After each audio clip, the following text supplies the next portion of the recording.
Howdy, this is the Views from the Shop podcast. I'm your host, your one and only host, Tim Miller, and today it is Saturday, February 7th, 2026, and I wish you a very, very, very happy long leaving day.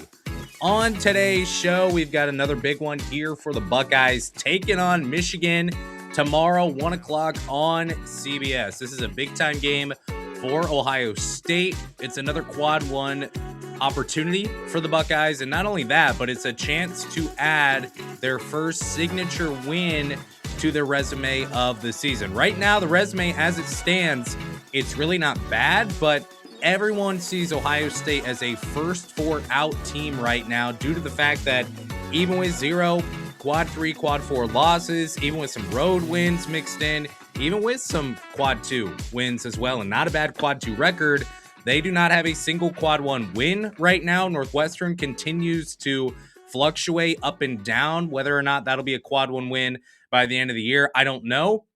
But I do know this: you should be rooting for Northwestern in every single game and hoping that they win, because any win for Northwestern helps Ohio State.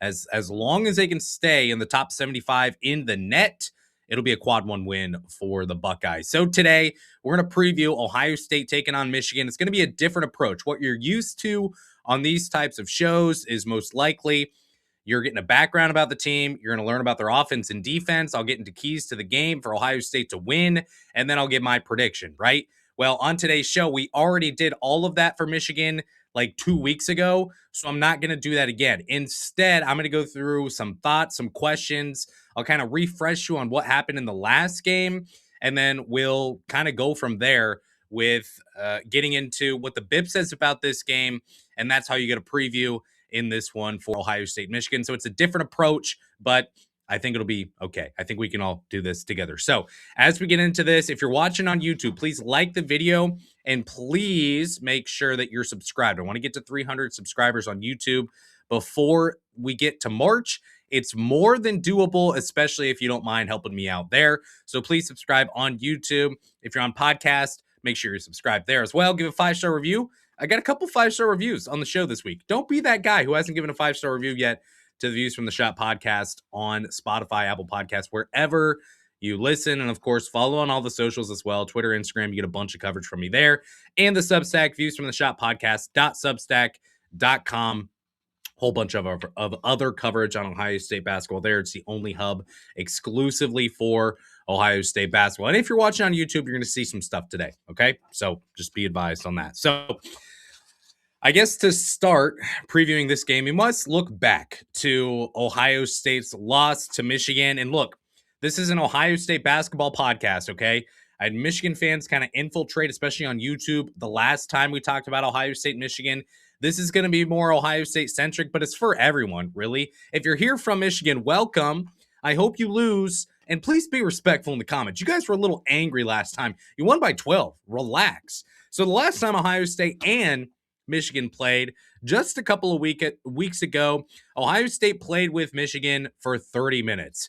Much better faring than Penn State had, for example, at Michigan on Thursday night. Watch that game. You might as well have just not watched. It was a blowout pretty much from the start. Penn State led 2-0, and then it was over from there. So Ohio State played with Michigan for 75% of the game.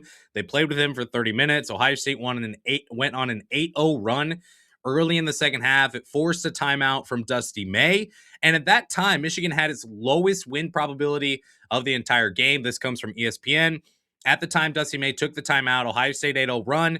Michigan had a 51.6% chance to win the game. So they still were expected to win the game, but it was the lowest win probability that Michigan had throughout the game, which meant Ohio State was in it, not just there, but for the entire portion of the game, even though they weren't expected to win. Just the fact that they played tight with a team that was favored by 16 or 15 and a half when those lines closed down for the game. I think that's a good sign for Ohio State. Michigan took the lead with 10 minutes and 31 seconds left to go in the second half. They never looked back. Michigan won the game. In my opinion of the game, at least on Ohio State's side, I didn't think it was a bad game. Now, those in the program would not agree with me on that, but I didn't think it was a bad game for Ohio State whatsoever. I thought it was, hey, look, Ohio State looked tough. Defensively, they looked really good in the first half. Offensively, They never looked comfortable, but defensively, they looked pretty good. They forced turnovers on Michigan. And overall, I didn't think it was the ugliest game for a team that's much better than you talent wise. And at the end of the game, you lose by 12 points. It could have gone a lot worse, especially in Ann Arbor. I didn't think it was the worst game from Ohio State. Again, they wouldn't say that, but I wasn't all that upset with the loss. And there were a couple things that stood out from that game. Number one was free throws. I had people coming in the comments from Michigan after the loss Ohio State took saying, you blame this game on free throws. I literally started this. The entire show was saying, hey, free throws were a big factor in this one. I'm not blaming this as the reason why Ohio State lost. And yet people still somehow figured out a way to say, well, you're being a loser, and you why are you blaming this Michigan's a better team? Why are you blaming it on free throws and the refs? I never did, guy. I literally never did. You just don't listen, and I can't control that for you. I can't control your ears. You can lead a horse to water, but you can't make them listen. That's what they say. So free throws, that was a big deal. That was a big deal. Whether you want to blame the refs on this game, I'm not doing it. If you want to, that's fine. But Michigan made 15 free throws in this game. Ohio State attempted 9. Ohio State was 6 of 9. Michigan was 15 of 25, 60%. Not good. Michigan's not been a great free throw shooting team so far this year. But by the end of the game, Ohio State had 20 fouls called against them. Michigan only had 16, so 4 less. That's not a huge difference. And that was a big part of the game was free throw shooting for Ohio State against Michigan. Michigan also scored 36 paint points in this first matchup against Ohio State. Outside of that, they were horrendous. They shot 5 of 23 from deep. They were 18 of 24, however, on the other end at the rim. Or I should say on layups and dunks attempts, which would all be at the rim, obviously. They were 9 of 28 on all other field goal attempts. So if Ohio State can do a better job of defending Michigan in the paint in this one, that's going to bode well for them. The Buckeyes offensively, they shot 40.7% from the field.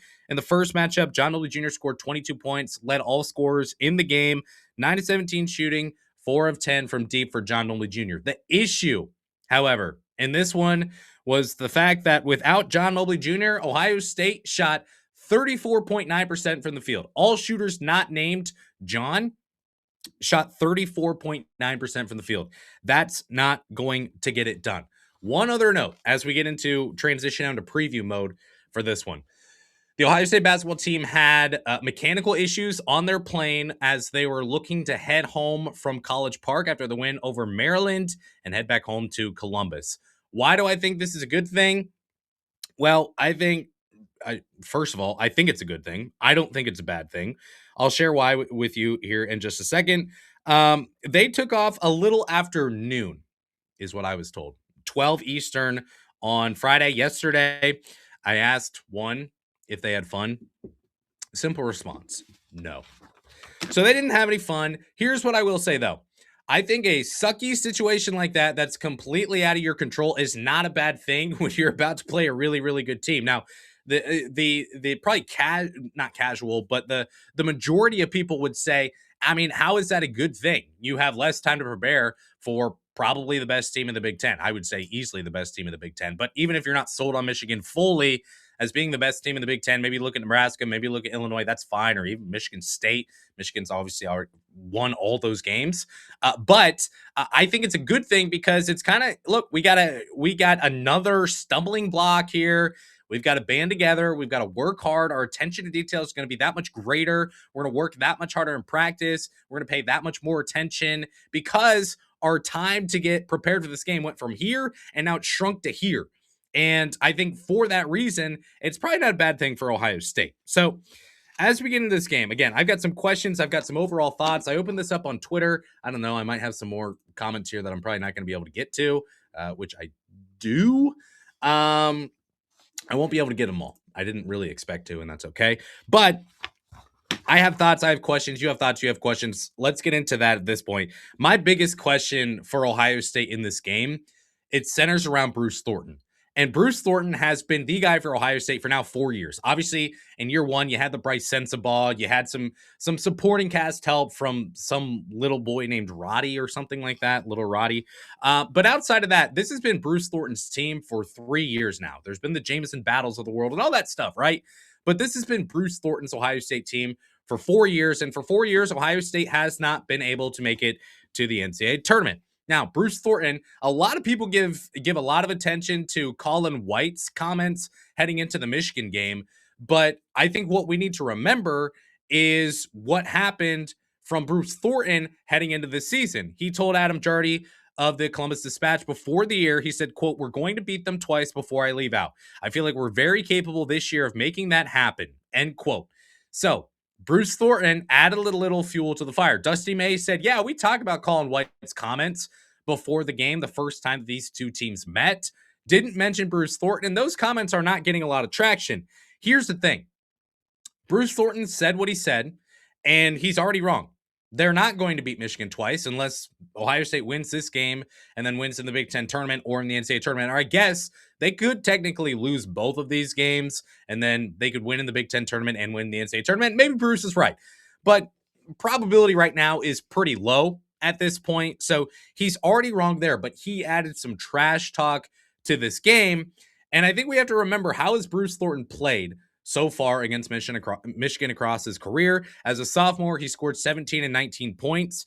So overall, he's been pretty good. You look at last year's game, 17 points, 6 of 12 shooting. But what do we all remember? It's not that hard to remember what happened in this game. Bruce Thornton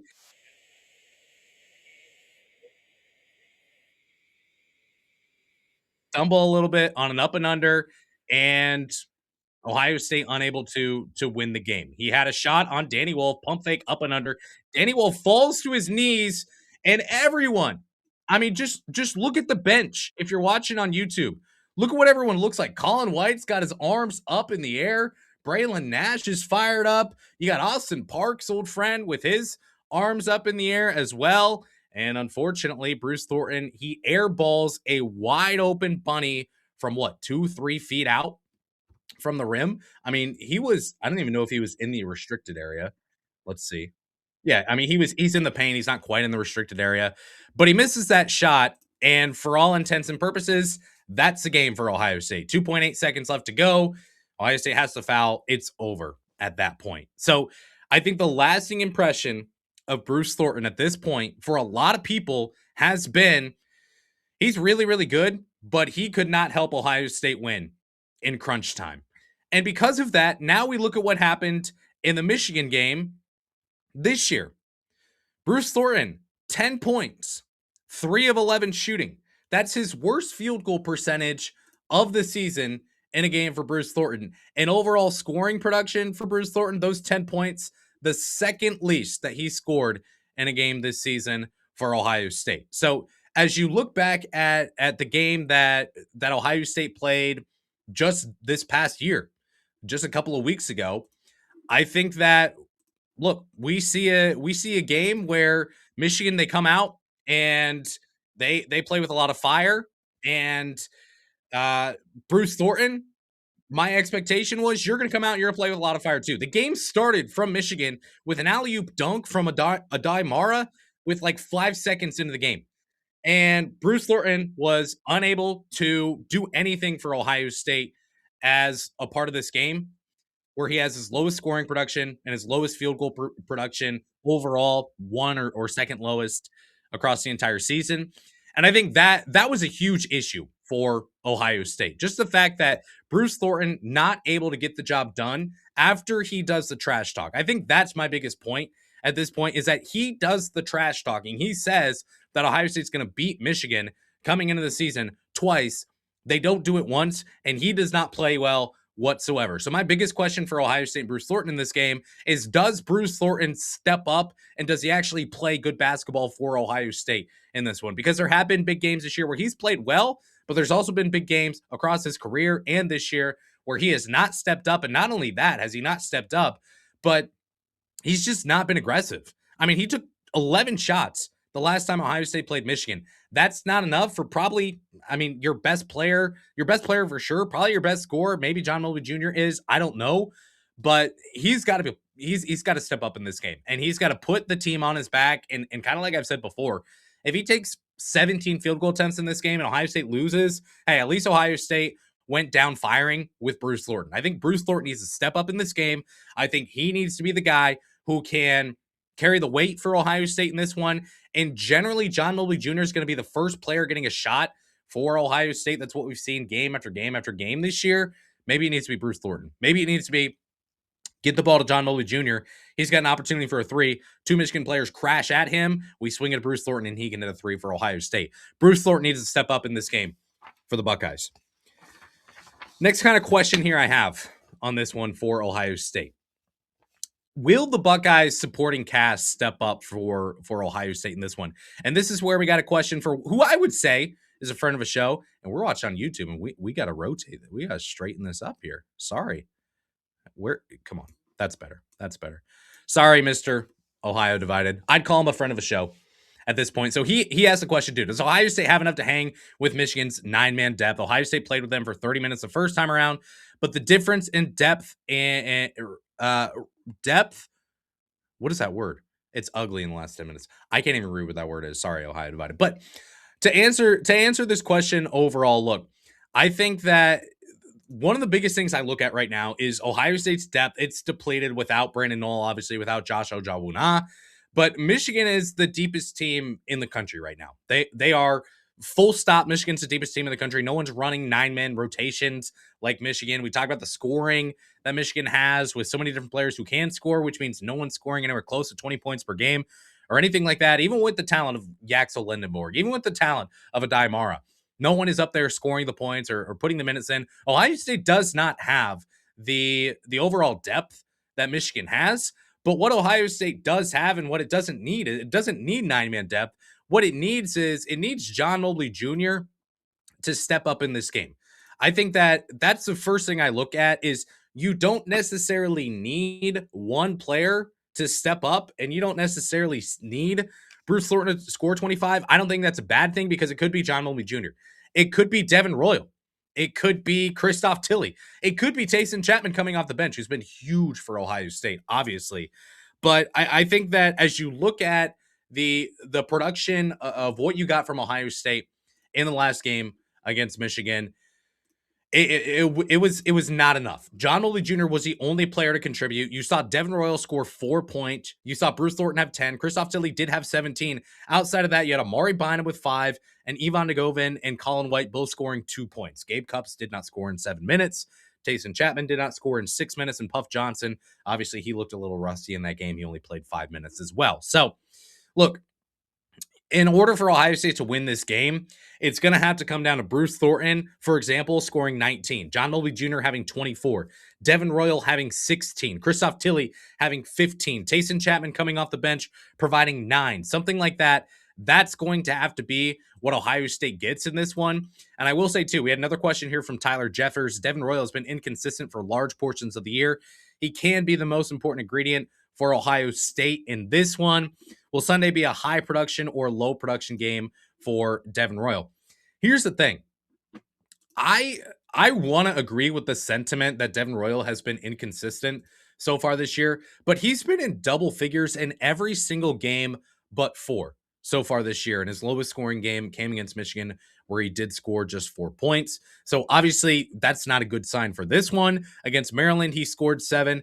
Outside of that, his past couple of games here, it's been 16 against Wisconsin, 14 against Penn State, only 4 against Michigan, but then 16, 22 against Minnesota and UCLA, 11, 14, 14, 16, 16, 18, 11 against West Virginia, 15 and 10 against Illinois and Northwestern. So as I look at that question and as I look at Devin Royal, I think that we kind of need to recognize that Devin Royal hasn't been the most inconsistent in terms of scoring. Now, in terms of the more guard-oriented skills of dribbling the ball, passing the ball without firing it at 95 miles per hour into the post at times. Now, those are some issues that Devin Royal has. Defensively, does he have some issues? Yes, absolutely. But I think part of the reason why Ohio State runs this 2-3 zone, maybe in part to hide Devin Royal's inconsistencies and lack of skill guarding out on the perimeter. I think that may be why they run that 2-3. It's part of, there's many reasons why I haven't explained it on the show, but part of the reason why maybe because Devin Royal can't defend out on the perimeter as well as they need him to, because he looks more like a power forward, even though he doesn't have the size. Still, that's the case, but he's still hitting the 3 ball for Ohio State. Now, against Maryland, he didn't take a shot. Against Wisconsin, 0 of 5, but you've still had some good games mixed in. Penn State, 1 of 3. He made one against Minnesota, 3 of 3 against UCLA. And overall in the season, he's shooting 33% from 3, which I would take that coming into the year. With all the questions we had about Devin Royal, I'll take 33% from Devin Royal at this point.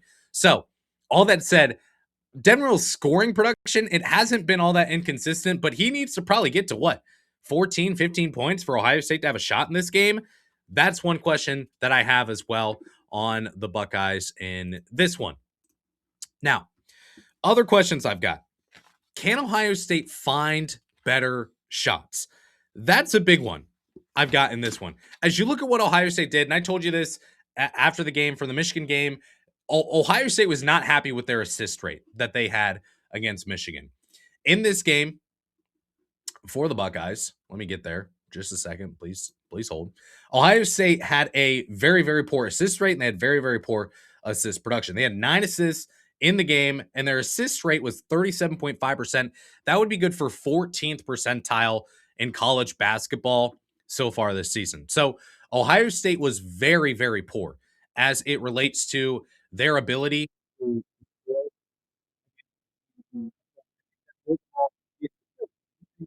But I think the just uncomfortability that Ohio State seemed to have offensively in this one against Michigan, it was an issue. They weren't able to get up good quality shots. They really struggled to consistently layer good possession after good possession offensively for Ohio State. And I think because of that, that really limited their ability to get back into the game against Michigan with 10 minutes left in the game and on. They just really struggled. Now, the first half, they played really, really well. You had Colin White making a layup. You had John Mobley Jr.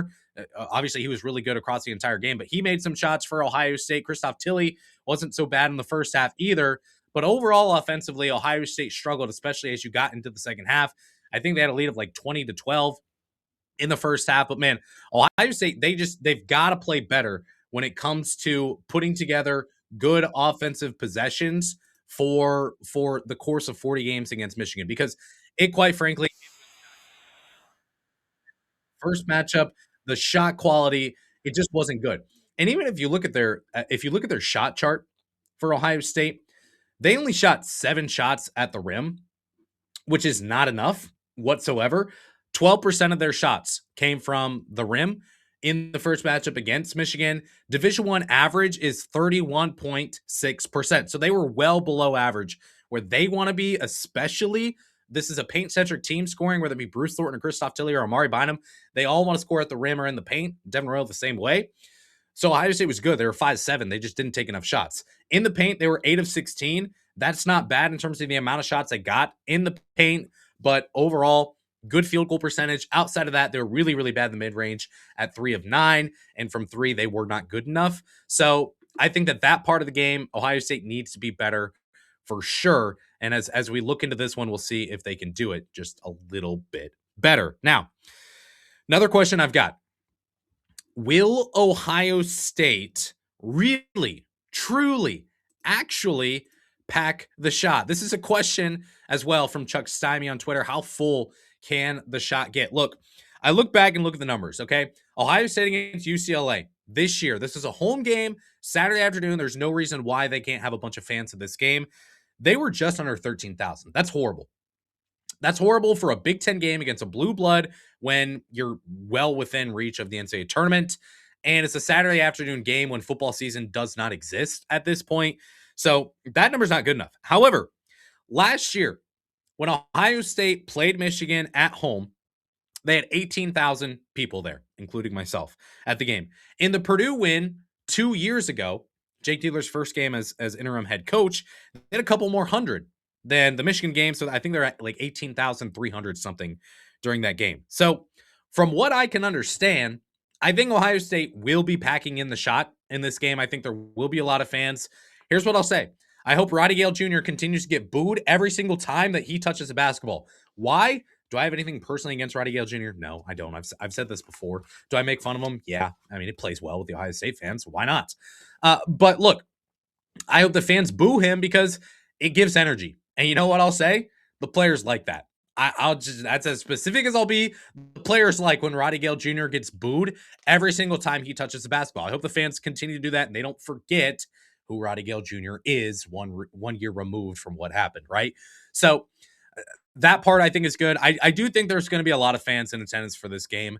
They may say it's a sellout. That doesn't mean that every single butt is going to be in the seats. But I do think that Ohio State gets what, 16, 17, maybe 18,000 in this one. This is Super Bowl Sunday, remember? So fans are going to have plans, but this is a 1 o'clock start. There's no reason you can't get home from the game and still make it to your Super Bowl plans in time. So I do think that Ohio State is going to have the opportunity to really see a lot of fans and get a lot of energy in this game. I know that I can tell you on the inside, that's what they're hoping for. Jake Diebler, I mean, not like I've talked to him, but others that I've spoken to, they would say, yeah, I mean, we think we're going to have a lot of energy in this game. So if you're thinking about going, you should absolutely make it to this game. Be loud, pack the shot. We have fans asking for like discounted beer and stuff. Like, I don't think that's really something you can just do on a whim, but hey, if it happens, and that would be cool too. Sure.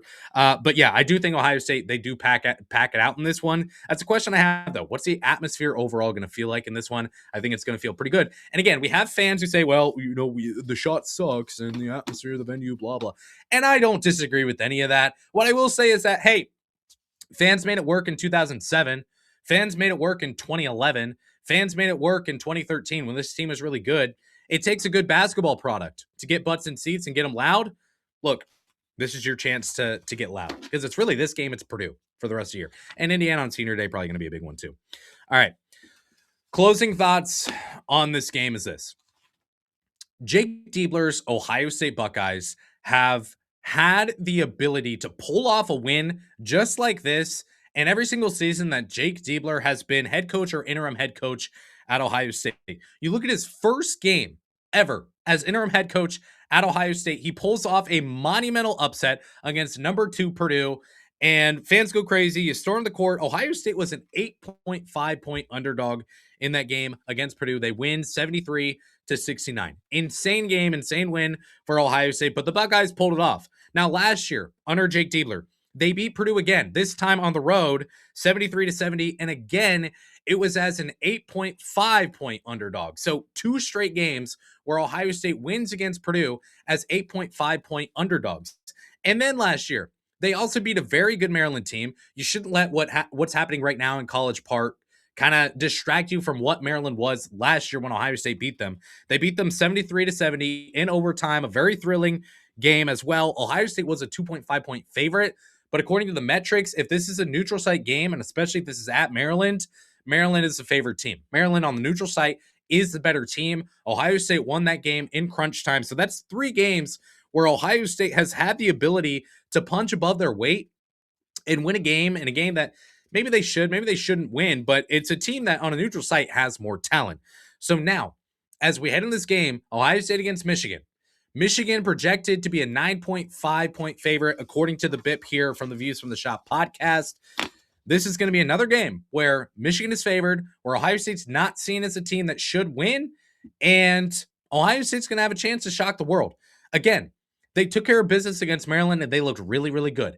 They had the plane issues, and getting back to Columbus, it took a lot longer than they expected. It's crunch time now, preparation. I think the attention to detail is much higher now because of that, and I don't think that's a bad thing. Now you're going to play one of the top teams in the nation, according to the net, Ken Palm, Bart Torvik, wherever you look, one of the best, if not the best team in the entire nation. You're at home. The shot will be packed, I believe. You've got a rival. You've got a chance to avenge a loss from the last season and avenge comments from Yaxel Lendenborg that probably there's no reason why he shouldn't have said it, but it should add some fuel to the fire for this rivalry game. So there's a lot that goes into this game. Ohio State's going to have the opportunity. At some point, Jake Diebler and Ohio State are probably going to pull off an upset win. It may be here against Michigan. It may be against Purdue. It may be against Virginia. Maybe when they go to Iowa or Michigan State. But now it's year 3. We've had 2 years of the track record from Jake Diebler saying, hey, this team can beat teams that are projected to be much better than them.